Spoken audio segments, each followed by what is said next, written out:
Hola, nos alegra que nos estés acompañando el día de hoy. Esperamos que sea de mucha bendición y el Señor pueda hablar a tu corazón. Te dejamos con el mensaje de hoy. En esta oportunidad le doy gracias a Dios por la oportunidad. 3, 2, 1. Mi nombre es Aldo Cayuba y a nombre de la Primera Iglesia Bautista le doy la más cordial bienvenida a este tiempo de meditación en la palabra del Señor. Hoy vamos a estar hablando de los tres llamados a la iglesia, los tres llamados que nos hace Dios a través de las circunstancias para que nosotros como su iglesia podamos responder a estos retos, al llamado que Dios tiene para nosotros en este tiempo. Entonces, primero, tenemos que reconocer que los tiempos que estamos viviendo son tiempos de mucha incertidumbre, son tiempos que nos están generando retos y oportunidades a la vez.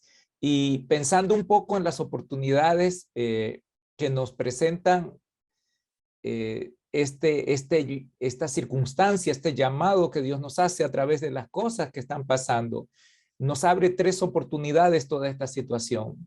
La primera es que vivimos en un contexto de temor y de incertidumbre.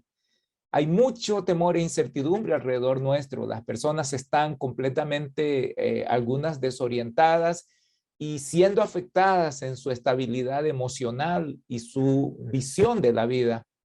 Hay desesperanza y desvalorización de la vida misma. La cantidad de suicidios por todo lo que está pasando ha crecido, ha aumentado y esa tensión sigue creciendo y esa sensación de desesperanza. También ha crecido la pobreza y ese sentimiento de indefección dadas las circunstancias que estamos viviendo. La verdad es lamentable y es triste que estas cosas estén pasando, pero a la vez son parte del llamado que Dios nos hace a nosotros, parte de las oportunidades que Dios nos da para servir en este contexto a este mundo en el cual Dios nos ha puesto. Pero también son tiempos de oportunidades para la iglesia. Cuando hablo de oportunidades, estoy viendo que el Señor nos permite, perdón, nos da una oportunidad profética para este tiempo. O sea, una de las cosas que tenemos que entender, aunque no voy a hablar de eso hoy en esta oportunidad principalmente, como dice un predicador también, y es totalmente verdad, es que lo que para nosotros es futuro, para Dios y para las escrituras son historia. De tal manera que cuando hablamos de la verdad profética, de nuestra circunstancia profética, estamos hablando de cosas que ya Dios nos ha anunciado. Y aunque no estoy hablando del fin del mundo, lo que quiero decir es que Dios nos ha dado una pauta para que usted y yo podamos conducirnos y guiarnos en medio de los acontecimientos históricos de este tiempo. También es una oportunidad misional, pero para entender la oportunidad misional hay que entender el contexto en el que estamos también actualmente. Hay que reflexionar sobre eso y eso es lo que vamos a hacer en esta oportunidad. Um, bueno, la oportunidad misional. La oportunidad también nos brinda la oportunidad para un nuevo compromiso con Dios. Esta situación nos habla de la oportunidad de comprometernos, recomprometernos con el reino y los propósitos de Dios. Entonces, no solo es una situación difícil de complejidad social, económica, emocional, sino que también son oportunidades que se nos abren a nosotros que tenemos el conocimiento de la palabra de Dios para poder compartir y participar en las situaciones de la vida de la gente y poder contribuir con el amor, la bendición y la esperanza que Dios ha puesto en nuestras manos. Bueno, un llamado, el primer llamado tal vez en el que tenemos que pensar a partir de la situación que nos rodea es el llamado a tener un corazón parecido al corazón de Dios, semejante al corazón de Dios. Y una de las cosas que encontramos claramente manifiestos en la Biblia respecto al corazón de Dios es que Dios es amor, Dios es absolutamente amor. No es que Él tiene amor, Él es amor y ese amor se ha manifestado hacia toda su creación y muy especialmente hacia la criatura amada que somos los seres humanos para Dios. En Juan capítulo 3, versículo 16 dice, porque de tal manera amó Dios al mundo que ha dado a su Hijo unigénito para que todo aquel que en él cree no se pierda, mas tenga vida eterna. Mire usted la dimensión del amor de Dios, que él ha amado de tal manera al mundo que no ha retenido la vida física de su propio hijo para que nosotros tuviéramos la oportunidad de estar en comunión con él. Dios ama a toda la humanidad. Dios ama a cada persona de este mundo y ama a toda su creación. Ya Pedro en capítulo 3 de Hechos decía en su prédica de que Dios quiere restaurar todas las cosas, y no solo implica la dimensión de la vida espiritual del ser humano a quien Dios ama profundamente, sino de toda la creación. Ahora, Dios nos ama especialmente a nosotros como seres humanos porque nos hizo a su imagen y semejanza. Nos hizo a imagen y semejanza de Dios, dice la Escritura. Por lo tanto, todo ser humano tiene un valor intrínseco profundo, altísimo, delante de los ojos de Dios, y debiera de tenerlo también para nosotros. Ninguna persona o ninguna vida es de menos importancia o no tiene ninguna importancia cuando se trata de mirar con los ojos de Dios. No hay persona que quede fuera ni deba estar fuera de la gracia, del amor de Dios, porque la Biblia dice para que todo aquel que en él cree no se pierda. Dios nos ama de tal manera que su amor se extiende sobre nosotros, los seres humanos, a pesar y sobre nuestro pecado. El amor de Dios está sobre nuestro pecado, nos ama profundamente. Él no nos ama porque somos buenos, porque somos limpios, porque somos perfectos. Nos ama porque nos ha creado a su imagen y semejanza y nos ha puesto en un lugar de privilegio a todo ser humano, indistintamente a su condición social o a su situación económica. Dios ama a todo ser humano, y eso es algo que nosotros como iglesia debemos de recordar, debemos de tener presente, que Dios nos ama profundamente. El otro elemento importante de esta mención, ¿verdad?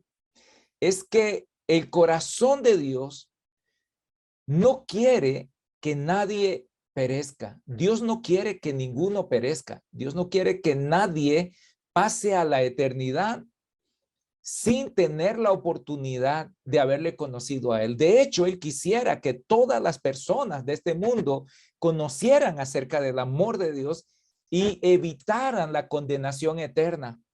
Él dice en segunda de Pedro, capítulo 3, versículo 9, que él es paciente y espera en la expectativa, en el deseo de su corazón de que nadie perezca. Dios no quiere que ninguna persona pase a la eternidad o pase de esta vida sin haber conocido el amor de Dios y sin haber aceptado ese sacrificio que a través de su amor él ha provisto en Cristo Jesús para que nosotros podamos ser salvos. En primera de Timoteo, capítulo 2, versículo 4, él dice que no quiere que ninguno se pierda. Él no quiere que ninguno perezca en su propio pecado. Nos dice de esta manera. Capítulo 2, versículo 1 al 4 voy a leer para tener mayor contexto. Dice, exhorto ante todo a que se hagan rogativas, oraciones, peticiones y acciones de gracia por todos los hombres. Nos impone esta tarea como iglesia y es el corazón que deberíamos de tener para acercarnos a este mundo. Porque oremos, dice el apóstol Pablo, hay que orar por los reyes y por todos los que están en eminencia para que vivamos quieta y reposadamente en toda piedad y honestidad. Es lo que deseamos hacer. Porque esto es bueno y agradable delante de Dios nuestro Salvador, el cual, dice las Escrituras, quiere que todos los hombres sean salvos y vengan al conocimiento de la verdad. Dios quiere que todo ser humano sea salvo, que conozca la verdad y que a través de esta verdad pueda ser salvado de la condenación eterna. Dios no desea la condenación del ser humano, Dios desea la redención, Dios desea la salvación. Por lo tanto, Dios está interesado en la salvación de cada persona sin excepción. Ese es el corazón de Dios. Y estamos llamados como pueblo de Dios a heredar esa visión, ese compromiso, ese sentimiento por las personas sin Cristo Jesús. Es triste si nosotros como iglesia estamos más preocupados por nosotros mismos, por nuestro programa, por nuestra infraestructura y no por las personas que son el objeto del amor más profundo de nuestro Dios. Usted y yo debemos de compartir esa preocupación. Usted y yo debemos de tener dentro de nuestra agenda de vida y nuestras emociones y sentimientos un afecto de amor profundo por nuestro prójimo que está alrededor nuestro y que vive sin Cristo Jesús. Dios nos ama. Dios no quiere que nadie se pierda. Y ese propósito del amor de Dios debería de ser un motor que genera la acción completa, plena de nosotros como iglesia del Señor. Ahora, como iglesia estamos llamados a asumir la visión y la perspectiva de Dios para este mundo. Si yo amo como Dios, entonces estoy llamado a asumir esa perspectiva también de la visión que Dios tiene acerca de este mundo y su situación. Ahora, hay algunas cosas que tenemos que reconocer de todo lo que está sucediendo. En primer lugar, quiero decirles que la situación de la pandemia nos ha traído el mundo a la casa, nos ha traído el mundo donde nosotros estamos. Entonces, bueno, Dios en su soberanía ha permitido, yo no digo que Dios lo ha hecho, pero lo ha permitido que estas cosas pasen. Y esta situación pandémica y las situaciones que está generando y que ha generado, ha hecho que los pueblos se muevan alrededor del mundo. Estamos hablando de la migración, Estos últimos años, la migración ha crecido tremendamente alrededor del mundo. Permítanme darles estos pequeños datos del país de Panamá, de esta amada patria también, que tienen un reporte, un informe en el que hablan de las razones, hicieron una encuesta ya de las razones por la cual los migrantes que pasan por Panamá están moviéndose de sus países. Y el 60% dijo que se siente amenazado, ¿verdad? El 60% de los migrantes se han movido de sus casas porque se sienten amenazados o intimidados o han sufrido amenaza directa, han sufrido amenaza directa hacia sus vidas, es decir, hacia su integridad física. Son personas que no es que se sintieron inseguros, sino que vinieron, le dijeron, los amenazaron, les advirtieron, ya sea por situación de pandillas, por situación de tráfico de personas, de violencia social o de violencia incluso gubernamental, porque los gobiernos se están convirtiendo también en perseguidores de sus propios ciudadanos, aunque debería de haberse extinguido, ¿verdad? Esa realidad de que gobiernos persiguen a sus ciudadanos, pues todavía se da. Y entonces hay el 60% de las personas que se sienten directamente afectados por un grado de violencia. 40% por temor a la situación de inseguridad en la que viven. Ya no es seguro el lugar en el que viven, ven el peligro alrededor de ellos y a causa de eso toman la decisión de emigrar y de salir del país en el que están. El 35% tienen que salir o han tenido que salir porque son víctimas de algún tipo de violencia de manera directa o están vinculados con víctimas directas de la violencia. Y esto también hay el 27% salen y migran porque son agredidos, discriminados en su entorno social o en el lugar en el que se encuentran. Bueno, esos son algunos de los datos que se extraen de la situación migratoria en Panamá. Ahora, en el caso de Costa Rica, en el año 2020, Costa Rica acogió 120,983 personas de interés, las cuales 9,613 son refugiados y 89,000, miren, más de 89,000 personas son solicitantes de refugio y están pendientes de resolución. Estamos hablando de 121,000 personas tocando las puertas de Costa Rica para que puedan tener un estatus de residencia adecuado y apropiado. Y bueno, por estas razones que se mencionan, que les mencioné de Panamá, que son comunes a muchos migrantes, pues probablemente por eso buscan Costa Rica como un sitio para poder encontrar seguridad, poder encontrar estabilidad y tener la oportunidad de refundar sus vidas, sus familias y poder salir adelante. Esos son algunos datos respecto a migración. Y una de las cosas que no tenemos que olvidar, es lo que decía el Señor cuando va a decir el Señor en los tiempos finales. Porque tuve enfermo, porque tuve sed, porque fui extranjero, fui migrante, y ustedes se identificaron conmigo. Eso lo dice en Mateo capítulo 25. Ustedes se han identificado conmigo, y si ustedes lo hicieron a uno de ellos, lo hicieron directamente a mí. Dios, el amor de Dios lo hace identificarse de manera directa con las condiciones de necesidad y de vulnerabilidad de la gente migrante alrededor del mundo. Y nosotros como iglesia debemos de tener una visión clara de eso. Yo sé que la mayoría de los países interpretan la migración como un peligro para la estabilidad nacional, un peligro para el sistema de salud.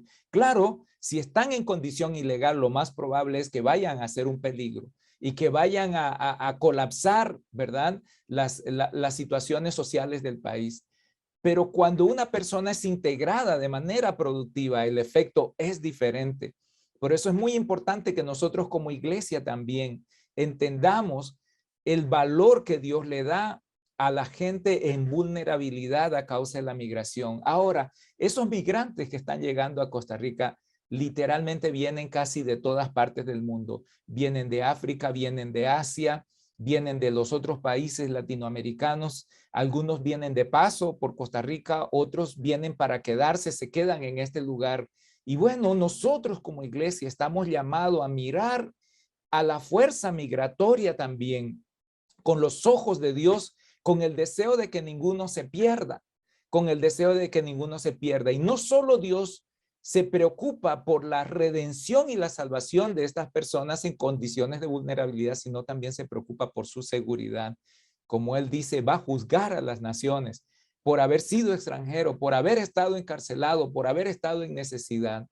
Si a ellos lo hicieron, dice el Señor, a mí me lo hicieron.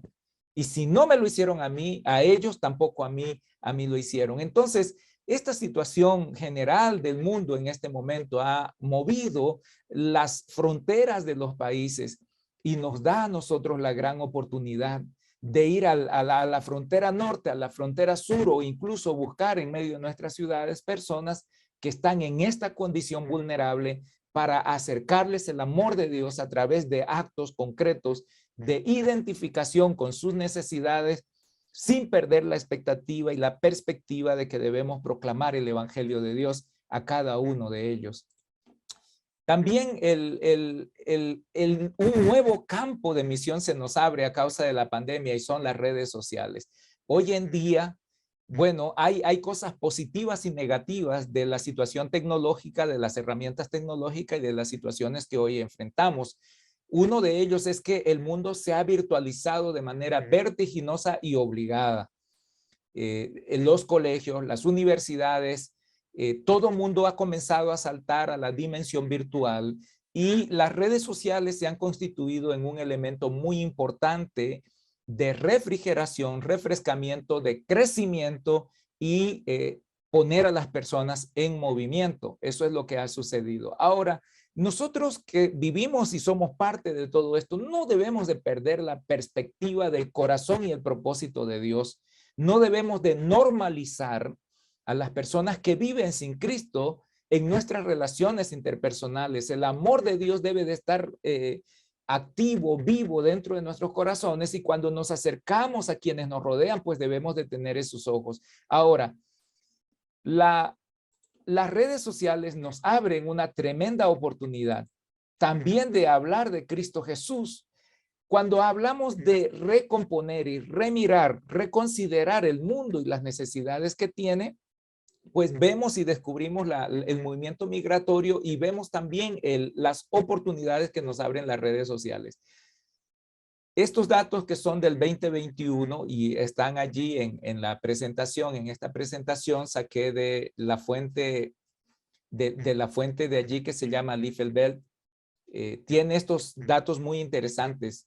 Por ejemplo, alrededor del mundo, a nivel global, dice que hay más de 2.700 millones de personas que utilizan Facebook. 2.700 millones de personas que utilizan Facebook. 2.000 millones de personas que utilizan YouTube. WhatsApp usan 2.000 millones de personas. El Messenger de Facebook lo usan 1.300 millones. El WeChat lo usan 1.200 millones. Instagram 1.150 millones, el TikTok 689 millones y así sucesivamente. Es decir que a través de las redes sociales tenemos un gran campo de oportunidad para proclamar la esperanza, el amor, ¿verdad? Y la misericordia de Dios a través de esas redes sociales. Entonces, generalmente miramos las redes sociales solo como para chismear, digamos. Y quisiera yo mostrarles a través también de estos gráficos que los países más necesitados de testimonio alrededor del mundo son de los más grandes usuarios de las redes sociales. India tiene 370 millones de personas conectadas permanentemente a redes sociales. Entre ellos también hablamos de países no alcanzados. Voy a moverme un poquito. Países no alcanzados como Indonesia, 140 millones, imagínense. También hablamos de Vietnam, de 8 millones, Tailandia, 51 millones, Egipto, 45 millones.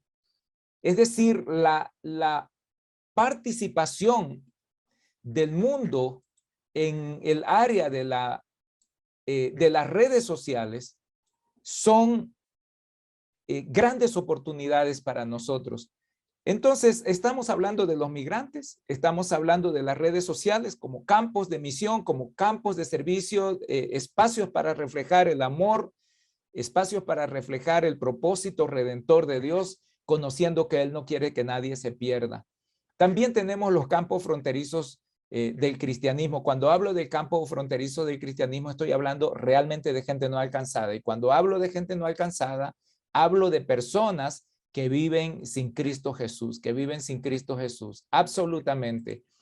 Ahora, hay cerca de 2.000 millones de personas que viven sin haber escuchado nunca de Cristo Jesús. Escúcheme, son 2.000 millones de personas que están fuera del alcance normal y testimonial de la iglesia cristiana como tal. Es decir, no tienen iglesias cristianas, no tienen vecinos cristianos, no tienen ministerios cristianos. Son personas que nacen, crecen sin haber escuchado nunca acerca del amor y del propósito de Dios, acerca del amor de Cristo Jesús. 2.000 millones de personas nacen, crecen y mueren. Y si no mandamos misioneros, si no enviamos personas para que hablen del amor de Cristo Jesús, las posibilidades de que ellos le conozcan son pocas.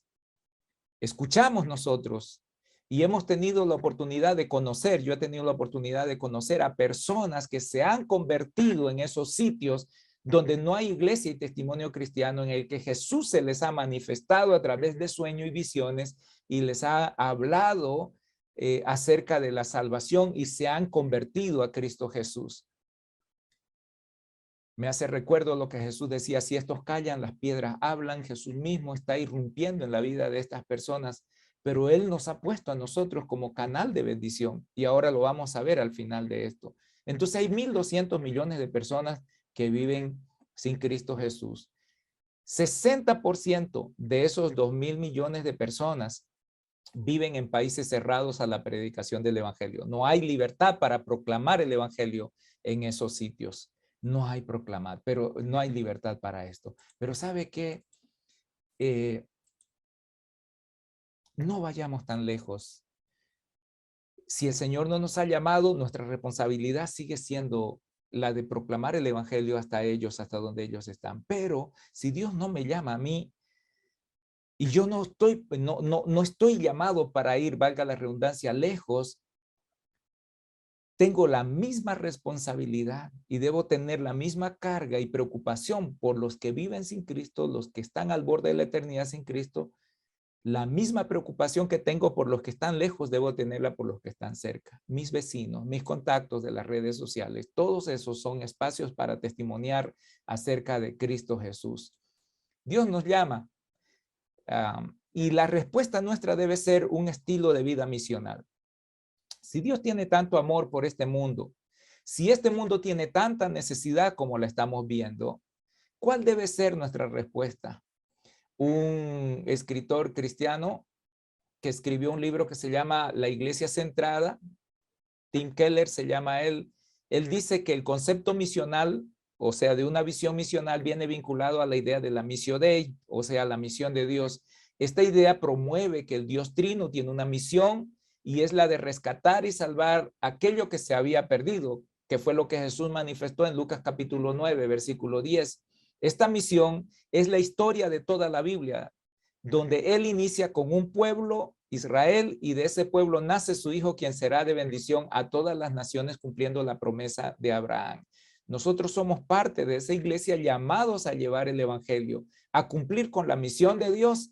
Entonces, todo cristiano está llamado a desarrollar una vida misional, una vida de propósito misional para glorificar el nombre de Dios, para cumplir con la misión de Dios en esta tierra.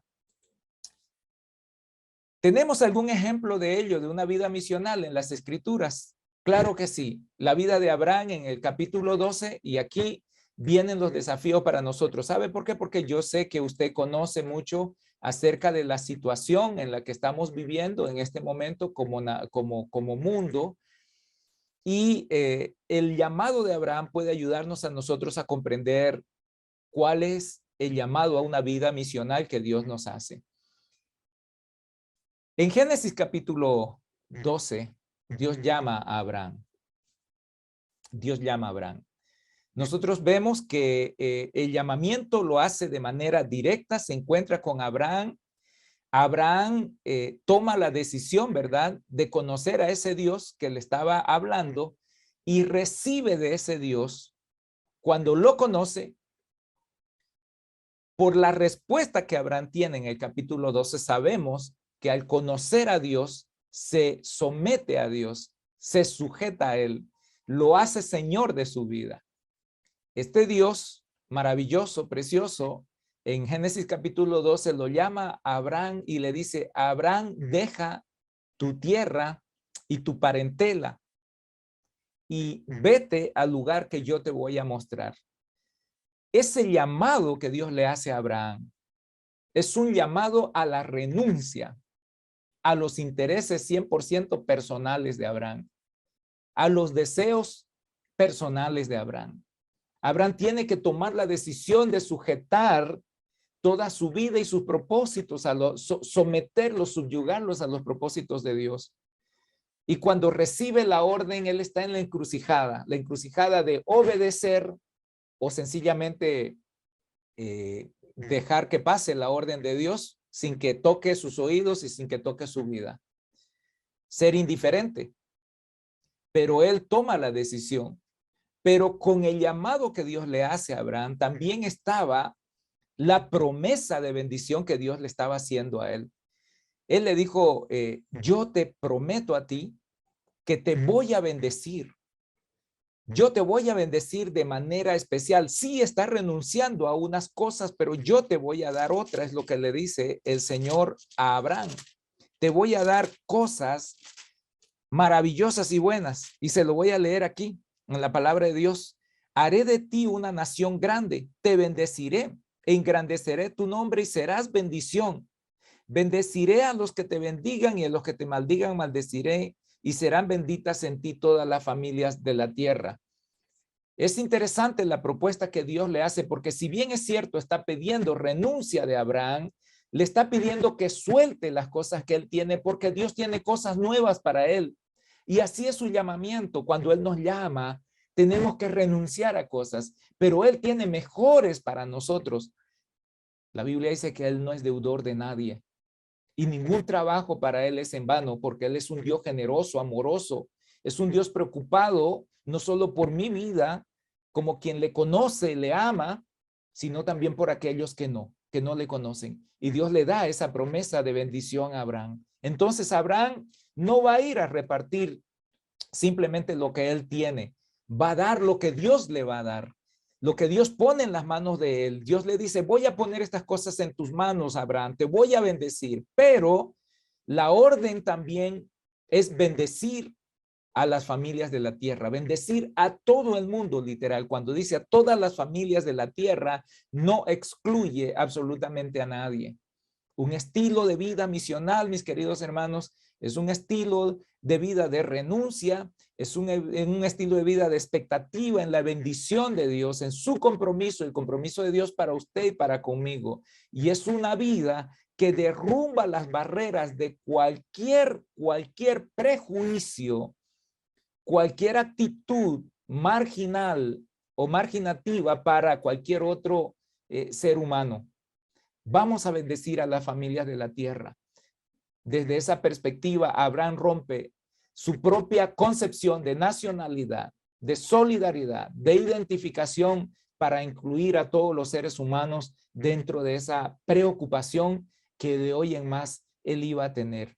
Si bien es cierto, nos preocupa nuestra familia y debe de ser así porque estamos llamados a ser responsables con ellos,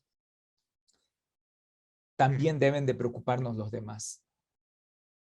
En el versículo 4 del libro de Génesis, capítulo 12, que es el que hemos estado leyendo, la respuesta ¿cuál fue de Abraham al llamado de Dios? Versículo 4. Se fue Abraham como Jehová le dijo y con él marchó Lot. Tenía Abraham 75 años de edad cuando salió de Aram. ¿Obedeció? Obedeció. Hermanos, no hay vida misional sin obediencia a Dios.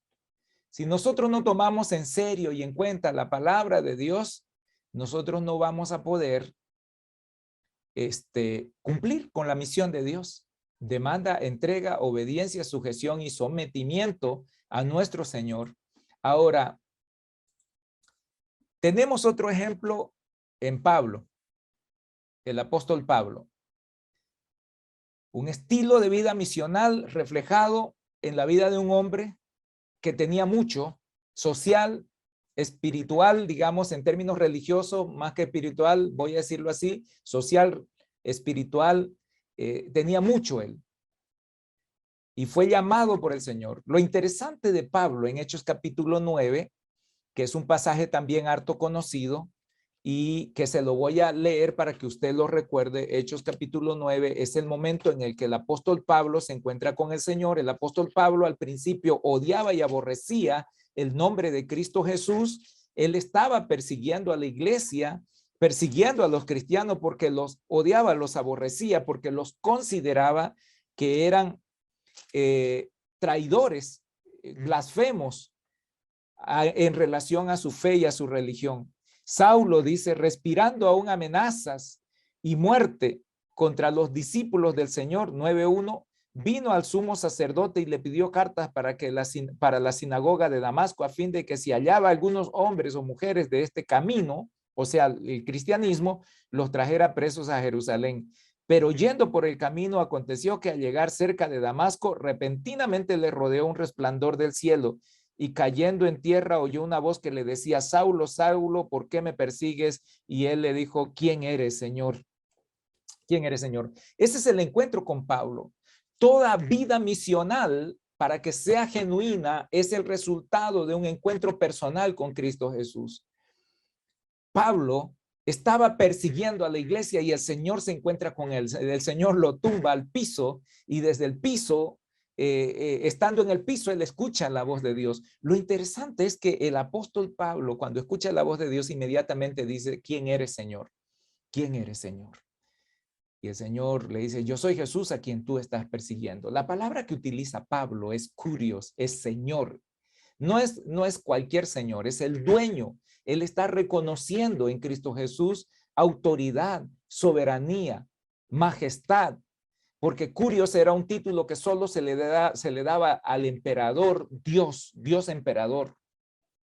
Y cuando él menciona quién eres, kurios, quién eres, Señor, está dándole ese reconocimiento a Cristo Jesús a partir de su propia concepción y percepción personal. ¿Y de dónde Pablo sabía de Cristo Jesús? De perseguir a los cristianos.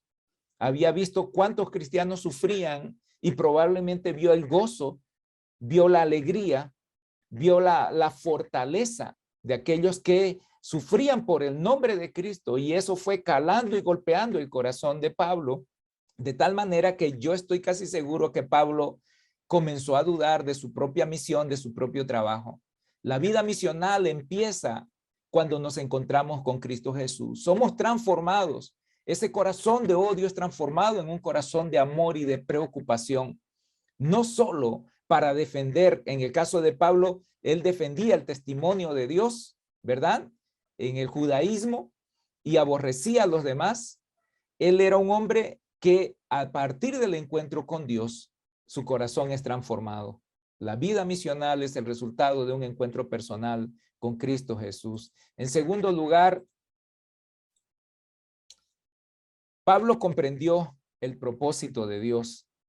En el mismo libro de Hechos, capítulo 9, versículo 15, lo voy a leer, dice así: el Señor le dijo a Ananías, Dios lo llama a Ananías para que vaya, ore por Pablo, que imponga sus manos para que le impartiera sanidad, porque de ese encuentro con el Señor Pablo quedó ciego.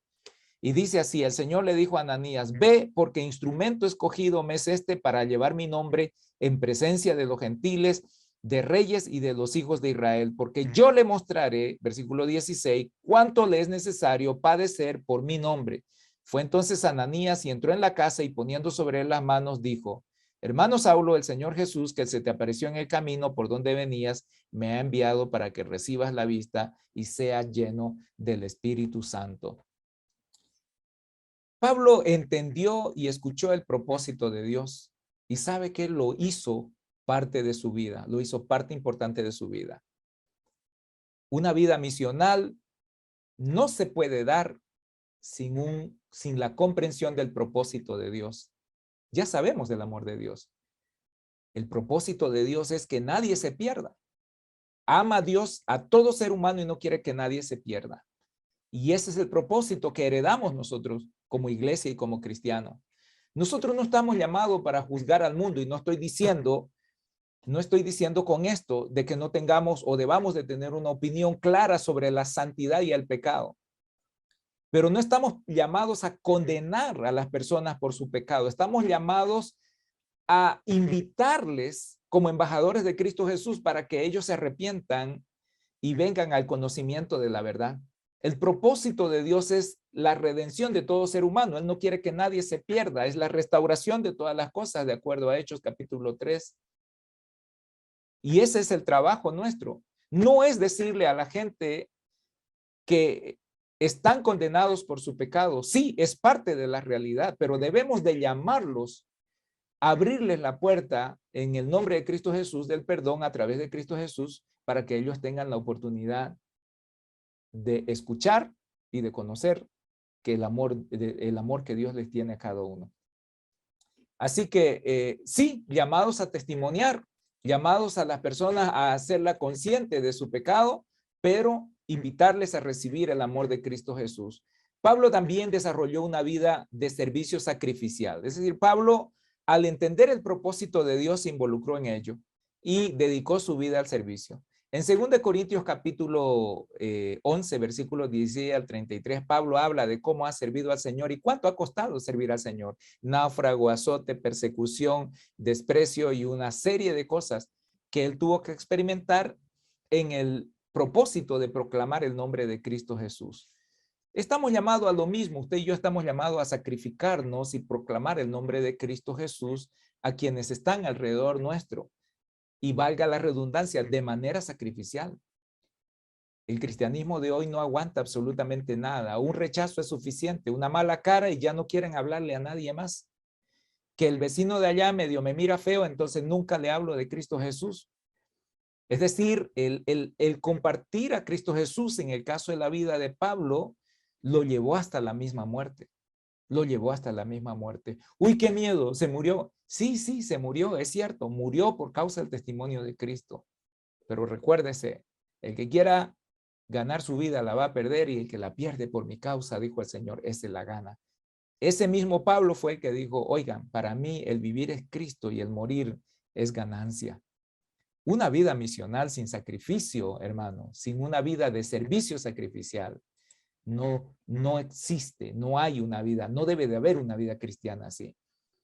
Entonces, el compromiso con la Missio Dei era muy declarado, muy firme en la vida de Pablo. En Hechos 20:24, él dijo, yo no hago caso de ninguna cosa, ni estimo mi vida preciosa para mí mismo, con tal que yo acabe mi carrera con gozo y cumpla con el ministerio de proclamar el nombre de Cristo Jesús a quienes no le conocen. Comprometido con la Missio Dei, comprometido con los que no conocen a Cristo Jesús. Y para ello utilizó los recursos que Dios mismo le había dado para el servicio en su reino. Es lo mismo que pasa con Abraham cuando es llamado. Dios le dice, yo te voy a bendecir y tú vas a repartir esa bendición entre las familias de la tierra. Pablo consideró que lo que él tenía era para bendecir a otros. Y por eso en Hechos 20:34 dice, yo cuando ha sido necesario, incluso si ya no ha habido más, si no he tenido de lo que me han dado, he usado estas propias manos para suplir lo que falta a la gente que está conmigo y todavía seguir proclamando el evangelio de Cristo Jesús. ¿Cómo utiliza usted los recursos del reino de Dios? Una vida misional. Entiende que lo que tenemos en nuestra mano es para bendecir a los demás. Es el llamado que Dios nos hace. Y finalmente, en el caso de la vida misional de Pablo, una vida de esperanza y fidelidad. Eso es lo que Dios, eso es lo que él reflejaba en todas sus acciones. Pablo nunca hizo las cosas en vano. Él nunca pensó que golpeaba al aire. Él nunca pensó que para nada estaba haciendo cada una de las cosas que hacía. Él la hizo en esperanza. Él le decía a Timoteo, Timoteo, ya yo estoy listo para ser sacrificado. Por lo demás, me está aguardando la corona de vida que Dios ha prometido a todos aquellos, no solo a mí, sino a aquellos que le han sido fiel y que han permanecido en su camino. Dios, mis queridos hermanos, espera de nosotros una vida de esperanza y de fidelidad. Y ahora sí, nos vamos al final. 3 llamados. Número 1, a tener el corazón de Dios. Número 2, a mirar el mundo con los ojos de Dios.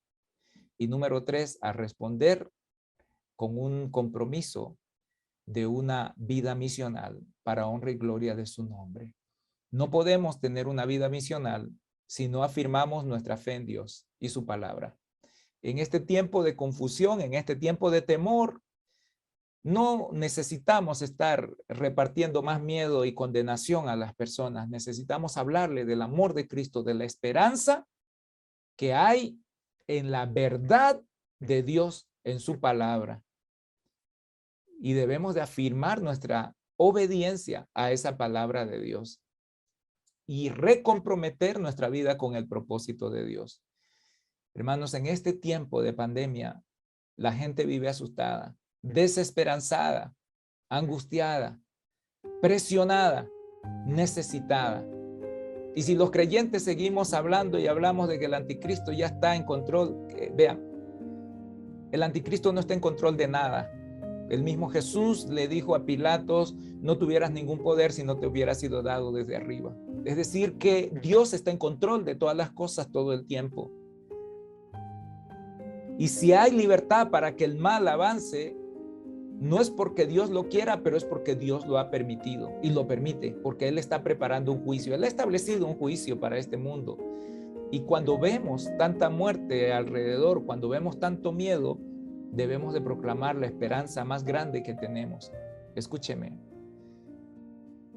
La Biblia dice que está establecido para los hombres que mueran una sola vez y después de eso viene el juicio y vamos a morir. Y le voy a decir algo, la realidad es que podemos morir por este virus, podemos morir por la vacuna, podemos morir por un accidente, por cualquier cosa. Nuestra vida es muy frágil. Y la mayor esperanza que debemos proclamar es el nombre de Cristo Jesús.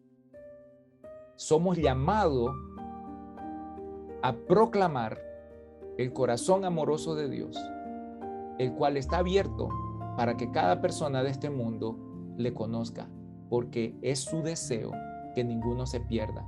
Y usted y yo estamos llamados a ser el canal de proclamación, de bendición para aquellos que no le conocen. Deje de tener miedo usted, mi hermano, mi hermana. Deje de andar espantado. Deje de mirar al anticristo por todo lado, porque es Dios el que está por todo lado y en control de todas las situaciones. Afirme su fe y su confianza en la palabra de Dios. Afirme su obediencia a la palabra de Dios. Y aférrese a Dios en el cumplimiento de su propósito. Estamos llamados a 3 cosas: a recuperar la pasión del corazón de Dios para nuestro corazón, la visión que Dios tiene del mundo, con gracia y misericordia para todo lo que está pasando, y un compromiso a vivir una vida de misión, desde donde estamos hasta donde Dios nos lleve. Que el Señor les bendiga. Esperamos que el mensaje de hoy haya sido de mucha bendición para tu vida. Recuerda suscribirte y activar las notificaciones para que no te pierdas de ningún mensaje. También nos puedes seguir en nuestras redes sociales, Facebook, Instagram y Spotify. Bendiciones, nos vemos en la próxima.